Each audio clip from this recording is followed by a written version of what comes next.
Doctor Nityanand Swami आप तो जानते हैं, फ्रॉड, राज्य विरोधी। और भगत सिंह कोश्यारी तो पहाड़ी था, राजनीतिक दलाल। पर पहाड़ियत को कहने वाले हरीश रावत तो मुख्यमंत्री अच्छे थे। हरीश रावत ना कांग्रेस के हुए, ना अपने हुए, ना अपने बच्चों के हुए। हरीश रावत ने तो पूरा बेड़ा गर्क किया उत्तराखंड का। किसका नाम ले दिया आपने? इतना अकड़ू, इतना एडिवेंट, इतना घमंडी। नमस्कार, मैं प्रेम पंचोली, आप देख रहे हैं उत्तराखंड टाइम। आज हमारे स्टूडियो में मौजूद हैं वो शख्सियत जिन्होंने उत्तराखंड आंदोलन में हिस्सा नहीं लिया, आंदोलन को उस स्थान तक पहुंचाया जहां सफलता हासिल हुई है और अंततः उत्तराखंड राज्य प्राप्त हुआ है। उन्होंने वो दौर भी देखा कि आंदोलन में क्या क्या ज़्यादतियाँ हुई है और उसके बाद जो अपेक्षाएं थी राज्य से कि उत्तराखंड राज्य के बनने के बाद हमारे पास क्या संसाधन होने चाहिए, हमें क्या रोज़गार मिलना चाहिए और हमारे राज्य का विकास किस तरह से होना चाहिए, वो सारी चीज़ें देख रहे हैं। हमारे साथ मौजूद हैं शांति प्रसाद भट्ट जी, आपका बहुत बहुत स्वागत है। और भट्ट जी, सीधे बातचीत पे चलते हैं, बहुत ज़्यादा औपचारिकताएँ न निभाते हुए। आजकल बड़ा चर्चा है, हम बात की बातों में, लेकिन उस चर्चा को जाननी बहुत ज़रूरी है। केदारनाथ पे बहुत सारी चर्चाएं हो रही पूरे प्रदेश में, और केदारनाथ है तो उत्तराखंड राज्य का परिचय हम इसीलिए दे सकते हैं कि हम केदारनाथ उत्तराखंड में है जी। तो क्या है, मतलब ये क्या है? वो तो एक देव स्थान है और उसका कोई चर्चा की कोई मतलब ही नहीं, कोई पॉलिटिकल इशू भी नहीं है उसमें। बात को समझने की ज़रूरत है जी। जो राज्य विरोधी पार्टी थी जी, वो चाहे कांग्रेस हो चाहे भाजपा हो जी, राज्य आंदोलन के दौर में भी ये उत्तराखंड नहीं चाहते थे। और इनकी परिणति देखिए, 24 साल इस राज्य को हो गए, पलायन आयोग पलायन कर गया पहाड़ से, राजधानी का पता नहीं है। अब जो हमारे पौराणिक धाम हैं जी, आप इतना दुस्साहस करने लगे। धामी जी, आपने जो है बौराड़ी में 4 धाम का एक धाम जो है केदारनाथ की स्थापना कर दी और कह दिया कि जो पहाड़ में बरसात में ना जा सके वो वहां दर्शन कर ले। अच्छा। और जब बवाल मचा तो अब बगले झांक रहे हैं, कह रहे हैं कि नहीं नहीं, हमारा उद्देश्य ये नहीं है।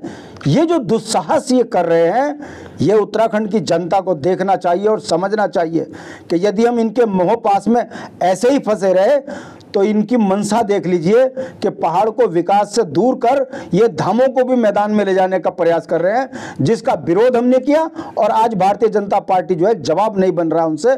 हमारा ये कहने का मतलब है, ये पहले भी विरोधी थे, आज भी विरोधी हैं। ये दूसरों के इशारों पर उत्तराखंड को लूटने वाले लुटेरे नहीं। देवताओं का तो इतिहास रहा है ना। धामी जी की टीम के लोग बार बार कह रहे हैं लोगों से, बजाय मीडिया में वो छपने रहा है, ये कह रहे हैं कि जैसे एक मुल्क का देवता है, अगर उसी देवता को दूसरे मुल्क को मान दे तो उसकी डोली वहाँ बना देते हैं, वो वहीं नचाते हैं उसको। तो ये कोई ऐसी बात क्या है? अगर वो पहाड़ी दिल्ली में रह रहे हैं तो वहाँ भी एक मंदिर सिंबॉलिक तरफ से बना दिया हमने। तो फिर मैं आपके माध्यम से धामी जी को कह रहा हूँ, ले जाओ सारा पहाड़ दिल्ली में, यही भी हटाओ यहाँ से पहाड़ों को, नदियों को। उनका जरूरत है, इनका हटाने वाली बात नहीं, वो तो सब एक आस्था है वहाँ। भाई मैं ये पूछना चाहता हूँ, जो हमारे परंपरागत धाम हैं, जो शंकराचार्यों ने, शंकराचार्य से बड़े हो गए क्या धामी? ये इतना भूल गए क्या? ये भूल गए कि सनातन धर्म की आस्था पर अगर इसी तरीके से चोट मारोगे तो धर्म की आस्था कहाँ जाएगी? आखिर आपको ये बताएं कि किस पौराणिक उसमें किस शंकराचार्य ने कहा कि इसको बौराड़ी में ले जाओ, और धामी क्या शंकराचार्य हैं? नहीं, अभी तो नहीं हुआ। तो फिर कैसे उन्होंने घोषणा कर दी वहां पर कि हम यहाँ पर केदारनाथ धाम स्थापित करेंगे, और जो यात्रा में जो बाधित होगी वो यहाँ पूर्ण करे अपनी आस्था? तो अगर ऐसा है तो केदारनाथ धाम का सोना चोरी हुआ क्या? ये मैं बोल रहा हूँ, ये अखबारों के पटे पड़े हैं कि 228 किलो सोना जो है वो पीतल से सोना बनाकर कहाँ ले गए, किधर गया हमारा चांदी, कहाँ गया हमारा सोना? वो पीतल पोत कर वो अरबों रुपए का घोटाला हो गया, कोई घोटालेबाज पकड़ा गया? शंकराचार्य चीख चीख के कह रहे हैं कि अखबार मीडिया क्यों नहीं उस बात को दिखा रहा। हाँ। कितने शर्म की बात है कि उत्तराखंड के 4 धाम में QR कोड लगा के चंदा खा रहे, इतिहास में कभी नहीं हुआ। ये भारतीय जनता पार्टी का चरित्र है। घर घर शराब, हर घर शराब, मतलब धाम के बाहर भी आप शराब और मीट बांट रहे हो। क्या धामी जी का नेतृत्व है? यदि अगर वाकई सनातन धर्म की वो है तो ऋषिकेश से ऊपर कैसे चढ़ गई शराब? जब बिहार में शराब नहीं जा सकती, आप सनातन धर्म की पार्टी हो, आपको तो उत्तराखंड के अंदर प्रतिबंध लगाना चाहिए। तो फिर 25 साल का सफर हम कैसे मानेंगे? 25 साल में उत्तराखंड का मूल निवासी अपने आप को ठगा हुआ महसूस कर रहा है। 42 से ज्यादा बलिदान दिया है इस राज्य के लिए, और अगर ये लोग इस राज्य को चाहते थे, मैं पूछना चाहता हूं, रामपुर तिराहे पे फिर हम 42 मरे कैसे? अगर भाजपा भी चाहती थी, कांग्रेस भी चाहती थी, तो रामपुर तिराहे पे गोली कैसे चली? अगर मुलायम सिंह ने हमारे ऊपर अत्याचार किया तो बाबा मोनी जो बैठे हुए थे दिल्ली में, कांग्रेस के प्रधानमंत्री, उन्होंने बर्खास्त क्यों नहीं किया? समर्थन में तो उनके सरकार चल रही थी। ये बात मैं आपके सामने इसलिए कह रहा हूं कि दोनों राज्य विरोधी थे, और आज इन 25 सालों में जिस मूल अवधारणा के लिए राज्य मांगा, बता दीजिए इंच में अगर काम हुआ हो। जल, जंगल, जमीन, रोजगार, स्वरोजगार, परिसंपत्तियां, किसान के लिए उद्धार की नीतियां, क्या बनी कोई? हर योजना पर जो है बाहर वाला बैठा सांप की तरह कुंडली मारकर बैठा है, और वो घोटाले में घोटाले किए जा रहा है। नौकरियां बिक रही, संसाधन बिक रहे, पानी बिक गया, जंगल बिक गया, सब कुछ हमारा बिक गया। और इस राज्य का दुर्भाग्य देखिए, 64 लाख से हम पहाड़ में 48 लाख ले गए, मैदानी क्षेत्र में 1 करोड़ 35 लाख हो गए। ये जनसंख्या विस्फोट कराकर धामी सरकार बताए किसको यहाँ पर मजबूत कर रहे हो, नाले खाले में बसाकर किसको कमजोर कर रहे हो। आज पहाड़ी हमारी धरोहर इस देश के अंदर ईमानदार कर्मचारी पैदा करके देने की है। हम देश के लिए बलिदान बनने वाली कौम है। हमारे कृषि प्रधान राज्य नहीं है, हम कर्मचारी प्रधान राज्य है। और हमारे कर्मचारियों की पेंशन खत्म कर दी, कर्मचारियों की नौकरियां खत्म कर दी।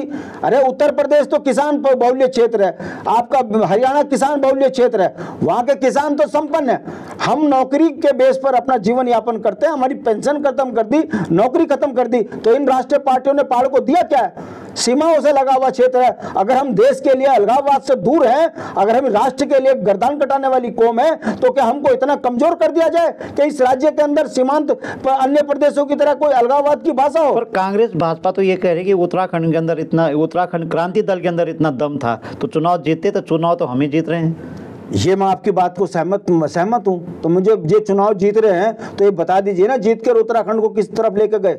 हम हार रहे हैं तो उत्तराखंड का आम जनमानस हार रहा है। गांव का अंतिम व्यक्ति सड़क, स्वास्थ्य, शिक्षा, बिजली, पानी, रोजगार, स्वरोजगार से अपने आप को महरूम पा रहा है। इसीलिए उत्तराखंड के अंदर आंदोलन हो रहे हैं। माँ बहनें सड़कों पर प्रसव कर रही है। ये सरकार 24 साल में हॉस्पिटल तक नहीं दे पा रही है, डॉक्टर तक नहीं दे पा रही है, रोजगार तक पहाड़ के लोगों को नहीं दे पा रही। कल तो धामी जी बयान दे रहे थे कि ग्रोथ में हम नंबर 1 पे आ गए देश में। कागजी का आंकड़ों में तो कोई भी नंबर 1 हो जाए।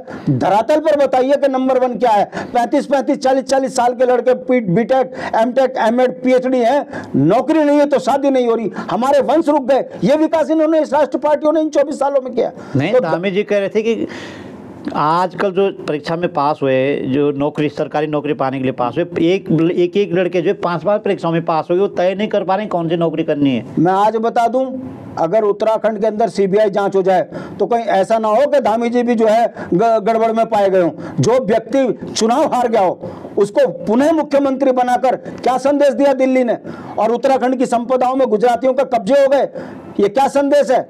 अगर धामी को वाकई उत्तराखंड से प्यार है तो बताइए हाकम सिंह पर अभी तक कार्रवाई क्यों नहीं हुई? ये फर्जी टीचर, फर्जी इंजीनियर, ये फर्जी नियुक्तियां, उन पर जांच क्यों नहीं बैठ रही? क्यों नहीं बैठ रही? क्यों नहीं गए जेल? जो आज भी यहाँ पर फर्जी हैं, मुझे बता दीजिए कितने जेल भेजे? मेरा कहने का मतलब है जी, किसानों को 500 रुपए देकर आप 5 करोड़ की संपत्ति पर कब्जा कर रहे हो, ये छुपेगा नहीं। एक दिन उत्तराखंड ये जागेगी। हम चुनाव जरूर हार रहे हैं क्योंकि 10 करोड़ में एक विधायक है, 50 से 100 करोड़ में एक सांसद बन के तैयार हो रहा है। हम कर्मचारियों के बच्चे हैं और कर्मचारी बहुल्य क्षेत्र के लोग हैं। हम चुनाव में 8-10 करोड़ 8-10 लाख खर्च करने की स्थिति में नहीं है। और जिस तरीके से चुनाव को प्रभावित कर रहे हैं ये पैसों से, बाहुबल से, ये उसी का परिणाम है। चुनाव जरूर जीत रहे हैं मगर उत्तराखंड हार रहा है। यदि उत्तराखंड नहीं हार रहा है तो मैं आपसे पूछना चाहता हूं, ये जन आंदोलन क्यों? राज्य आंदोलनकारी अपने अस्तित्व के लिए लड़ रहे हैं सड़क पर, यहाँ का नौजवान लड़ रहा है अपने भविष्य को सुरक्षित करने के लिए सड़कों पर। किसान आज गांव से दूर है, कारण केवल जंगली जानवरों के कारण। इन 24 वर्षों में भू अध्यादेश पर कोई सरकार बोलने को तैयार नहीं है, भू कानून पर, मूल निवास पर कोई बोलने को तैयार नहीं है। मैं पूछना चाहता हूं, वन अधिनियम के कारण पहाड़ का विकास रुक गया, गाँव की खेती से किसान दूर हो गया, जंगली जानवर आए दिन बच्चों को मार रहे हैं। इन 24 सालों में दोनों सरकारों ने बताओ कौन सी ऐसी नीति बनाई जिससे हमको जंगली जानवरों से हमारे बच्चे बच सके? कहने का मतलब है, सत्ताएं लूटकर उत्तराखंड को कंगाल बनाने वाले दोनों राष्ट्रीय पार्टियां हैं। एक दिन इनसे इंच इंच चीज का हिसाब लिया जाएगा। हम घबराए नहीं हैं, डरे नहीं हैं, आंदोलन से निकली हुई पार्टी है। संघर्ष हमारी तासीर में है और जिस दिन उत्तराखंड के दल के हाथ में सत्ता आ गई तो कैबिनेट की पहली बैठक में उन चोर, टुच्चे, लुच्चे, लफंगों को उनसे हिसाब मांगा जाएगा जिन्होंने उत्तराखंड के पैसों पर अपनी संपत्तियां एकत्रित की हैं। बचेगा कोई नहीं। आज भी पंचोली जी, मुख्यमंत्री कार्यालय में फाइलें जो हैं कम से कम 2-2.5 हजार फाइलें हैं जिनके ऊपर स्वतंत्र जांच की बात लिखी गई है, मगर मुख्यमंत्री कार्यालय वो फाइलें दबाकर बैठे हैं। यही कारण है कि राज्य 1 लाख करोड़ से ऊपर के कर्ज में डूब गया। एक अपराधी आज तक पकड़ा नहीं गया, एक मंत्री आज तक पकड़ा नहीं गया, जेल नहीं हुई, और यह गया पैसा कहां?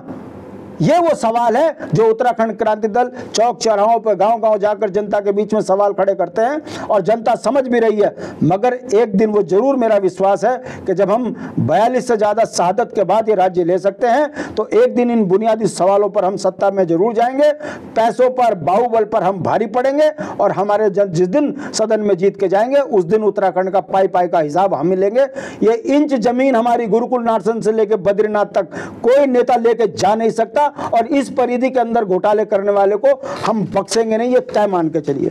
पर उत्तराखंड तो यंग उत्तराखंड हो चुका है, और इसकी कोई एग्जाम्पल है आपके पास कि हम इसको इस तरह से बनाना चाहते हैं? एक विषय को लेकर के अगर आप एक डिसाइड करें, एक ऐसा एग्जाम्पल प्रस्तुत करें कि हमारा राज्य इस विषय पे अगर ऐसा काम करे तो उसका आउटपुट ऐसा हो सकता है। नहीं तो बार बार ये कहना कि ये भी गलत, वो भी गलत, कि वो तो बार बार कहते हैं, वो ऐसे ही कहते हैं, वो तो कहते रहते हैं। कांग्रेस भाजपा के लोग, यूकेडी कोई ऐसे ही कहते हैं कि ये तो कहते रहते हैं। देखिए पंचोली जी, कोई रॉकेट साइंस नहीं है। किसी भी राज्य के विकास के लिए वहाँ के संसाधनों का सही दोहन किया जाए तो राज्य के विकास से जुड़ जाता है। मैं अब बगल का उदाहरण आपको देता हूँ, हिमाचल का। हिमाचल में सेब सप्लाई हो सकते हैं, वहाँ के किसान संपन्न हो सकते हैं, हमारे यहाँ क्यों नहीं? जब नीतियाँ नहीं है तभी तो। मेरे गांव का किसान अपनी खेती से दूर केवल इसलिए है कि उसके लिए नीतिगत फैसले नहीं हो पा रहे, इसीलिए तो जंगली जानवर उसकी छाती पे चढ़ रहे हैं। जब उसको खेत से कुछ मिल ही नहीं रहा है, वो खेत से दूर है। दूसरी बात आपने कहा पर्यटन। अब आप बताइए ये कौन सा पर्यटन है भाई कि मसूरी के अंदर गांव का विकास दिखाया जा रहा है और दिखा रहा हरियाणा वाला रहा है कि पहाड़ी ग्राम सभा ऐसी है और ये मेरा मॉडल है पहाड़ का और इसके 10,000 रुपये एक रात के मैं लूंगा। क्यों पहाड़ी क्यों नहीं कर सकता ये काम? कहने का मतलब है मेरी जमीन मुझसे मजबूर करके बिकवाई जा रही है और फिर मुझे वहां नौकर बना के कहा जा रहा है कि तू अपने विकास की योजना बता बाहर वाले को, पैसा हरियाणा का ले जाए। ये जो नीतियां बनी है, मेरे धाम है, मेरे पंडे पुरोहित है, मेरा व्यापारी है, उसकी दुकान उजाड़ी जा रही है, मेरे पुरोहित के पैसों पर चंदे पर ये गलत नजर रखे हुए हैं, उसको प्रताड़ित किया जा रहा है और गुजरात का आदमी आकर अपना मॉडल तैयार कर रहा है यहाँ।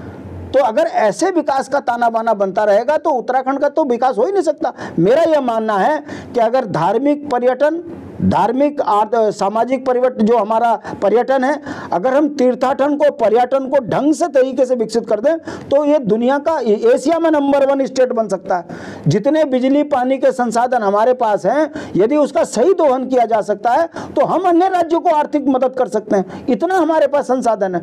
दुर्भाग्य ये है कि हमारी सत्ताओं पर ऐसे लोग बैठ गए जो हमारा दोहन तो कर रहे हैं, हमको कर्ज में तो डुबा रहे हैं, मगर उत्तराखंड के विकास से आम जनमानस को दूर किए हुए।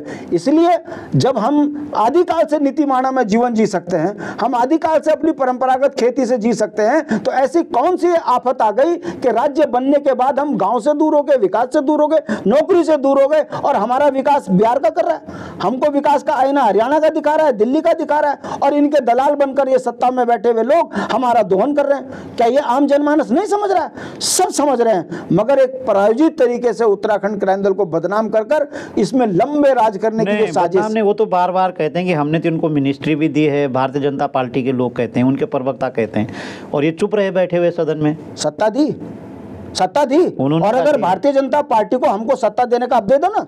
अगर हमको आप हमारा सहयोग चाहते हो आप दो ना। तो ये हार के आ रही है। हाँ, मेरा कहने का मतलब है जब भारतीय जनता पार्टी को 3 विधायक की कमी थी, चरण वंदना कर रहे थे हमारी, 18 दिन तक नाक रगड़ी कि हमारा समर्थन दे दो, हम आपकी सारी बात मानेंगे। और जब नहीं मानी, 9 बिंदुओं पर बात नहीं मानी, हमने भुवनचंद खंडूरी को मुख्यमंत्री बनाया। ये तो भगत सिंह कोश्यारी की जय जयकार कर रहे थे। हमने कहा कि भुवनचंद खंडूरी इस राज्य का जो है जर्नल है, ईमानदार आदमी, उसको सत्ता दोगे, हम आपको समर्थन देंगे। भुवनचंद खंडूरी को 1 साल में बाहर क्यों किया? और दिवाकर भट्ट के बनते ही आपको मैं बता दूं, कानून गो की व्यवस्था सुधरी, पटवारी व्यवस्थाओं में सुधार आया, दिवाकर भट्ट की बदौलत जमीनों में 200 गज का प्रावधान किया गया। कहने का मतलब है एक व्यक्ति सरकार नहीं होता, एक व्यक्ति ने नकेल कसी तो आप देख लीजिए, खंडूड़ी बाहर फेंके गए, हमने संघर्ष किया, हम सत्ता से बाहर आ गए। ये जो चीजें हैं आम जनमानस की नजर में नहीं है कि यूकेडी 6 महीने के बाद इलू खत्म करके बाहर आ गई। अगर ये अखबार छापना शुरू कर देते तो भारतीय जनता पार्टी का जुलूस निकल चुका होता इस प्रदेश के अंदर। मैं आपसे सवाल खड़ा करता हूं कि भुवनचंद खंडूड़ी को 1 साल में क्यों बाहर करके फेंका और क्यों दोबारा लेकर आए? ये कारण था कि यूकेडी का दबाव, हमारे नेता का दबाव। मगर क्या करें, बदनाम करो और फिर उसका राज करो। हमको तो बदनाम किया गया। आपको रोक रहा हूं यहाँ पे। तो हम राज्य की दिशा, कैसी दिशा चाहते हैं कि एक सुखद राज्य की कल्पना करते हैं, तो राज्य की दशा और दिशा कैसी होनी चाहिए अल्टीमेटली? देखिए, अगर आपने राज्य आंदोलन के दौर में अगर गीत सुने हो, लड़ना है भाई ये तो लंबी लड़ाई है, रामपुर तिराहे का हिसाब अभी क्या लिया, मरे हमारे ना। हाँ। भाजपा कांग्रेस का नेता कह रहे, मैं आपसे पूछना चाहता हूं, अनंत सिंह को किसने, राजनाथ ने तो पाला था अपने पास कि ये सबसे काबिल व्यक्ति है, तो ये उत्तराखंड के आंदोलनकारियों के हत्यारों के मुंह पर तमाचा नहीं था? और वो भाजपा अगर यहाँ सत्ता में आ रही है तो इसका मतलब राज्य आंदोलनकारियों को, हत्यारों को सत्ता यहाँ पर है? मैं तो नहीं बोल रहा, राजनाथ के बयान है। आपने कहा कैसा उत्तराखंड की कल्पना करी? अरे भाई, जिस राज्य में जल जंगल जमीन पर अधिकार होगा ऐसे राज्य की कल्पना तो करी थी। हम ही ने तो कहा था कि गांव के अंतिम व्यक्ति को विकास से जोड़ेंगे। हम उत्तर प्रदेश, विशालकाय प्रदेश के अंदर उत्तर प्रदेश पहाड़ में जो है विकास नहीं चढ़ा पा रहा है, इसलिए हमारा अलग राज्य होगा तो गांव का अंतिम व्यक्ति विकास से जुड़ेगा। ये कैसा राज्य की कल्पना कर दी कि राजधानी देहरादून, सारे ऑफिस देहरादून, कृषि विभाग देहरादून, उद्यान विभाग देहरादून, सारे देहरादून में आ जाएंगे तो देहरादून का स्वरूप बिगड़ गया। आज देहरादून जो है डेंगू, मलेरिया, पता नहीं कौन कौन सी बीमारियां आ गई, पोल्यूटेड राज्य का अस्थायी राजधानी बन गई। किसके कारण? ये दोनों राष्ट्रीय पार्टियों की गलत नीति के कारण। यदि पहाड़ की राजधानी पहाड़ में होती, सरकारी ऑफिस पहाड़ में होते तो आज ये 1,35,00,000 की जनसंख्या ना होती, पहाड़ में 64 लाख लोग होते और वो विकास से जुड़ते। मगर राज्य विरोधी लोगों को सत्ता दी, उन्होंने केंद्रीकरण कर दिया शहर में, और उसका परिणाम क्या हुआ? उत्तर प्रदेश के गुंडे यहाँ, लुटेरे यहाँ, चोर यहाँ, डकैत यहाँ, चैन स्केचिंग करने वाले यहाँ। बताओ कितने पर्वतीय मूल के लोग कर रहे काम? सारे बाहर के हैं। और उन्हें संरक्षण कौन दे रहा?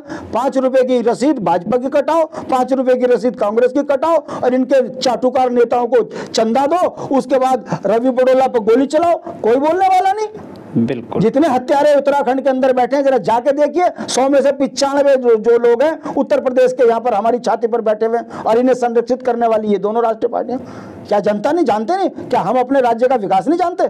मगर दुर्भाग्य है, क्या करें, ये दलालों को पैसा बाहर के लोग पोषित करते हैं, वो हमारे संसाधनों पर कब्जा कर रहे हैं, वो सत्ता में बैठे हैं, और सत्ता में बैठने के बाद आप देख लीजिए, राजधानी भी नीचे, सरकारी ऑफिस भी नीचे, पलायन आयोग भी नीचे, और आप इनका दुस्साहस देखिए। ये सनातन धर्म की पार्टी है, ये सनातन धर्म को कलंकित करने वाली पार्टी है भाजपा।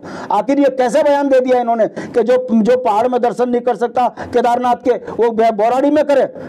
ऐसे दुस्साहसी लोग, इनको जो ताकत जनता ने वोट देकर दी है, ये उसी का परिणाम है कि हमारे उत्तराखंड की पूरी धरोहरों को उत्तराखंड से बाहर करने का प्रयास कर रहे हैं। क्या जनता समझ नहीं रही है? ये पलटू राम रात को कुछ कहता है, सुबह कुछ कहता है, इसकी जवान है। मैं कहता हूं ये लोग बाहर के लोगों के दलाल हैं, जिन्हें हम नेता समझते हैं, और हम खुलकर बोलते हैं, ना मुकदमे से डरे ना मौत से डरे। हमारा कहने का मतलब है कि मेरे अस्तित्व पर यदि कोई चोट मारेगा, उससे एक पल मरना स्वीकार है, मगर हम समझौता नहीं करेंगे। इसीलिए यूकेडी को बदनाम किया जाता है। अखबार किसके हैं? पहाड़ के हैं। अखबार किसके हैं? बिल्कुल। चैनल किसके हैं? इनको मैनेज कर कर पहाड़ियों को बदनाम किया जा रहा है। यूकेडी को बदनाम करना पहाड़ को कमजोर करने के समान है, और धीरे धीरे जनता समझ रही है। याद कीजिए पंचोली जी, जिस दिन सदन में पहाड़ी बैठ गया, लुटेरों से उल्टी करा कर सारा धन अगर राजकोष में इकट्ठा ना करा दिया तो काहे के राज्य आंदोलनकारी? हम दलाल नहीं है, हम उत्तराखंड के सच्चे प्रहरी है, और ये तो जनता ही तो सब जानती है।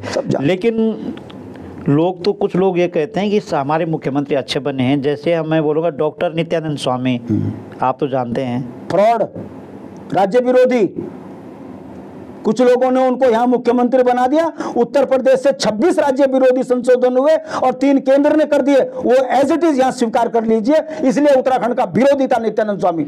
और भगत सिंह कोश्यारी तो पहाड़ी था, राजनीतिक दलाल।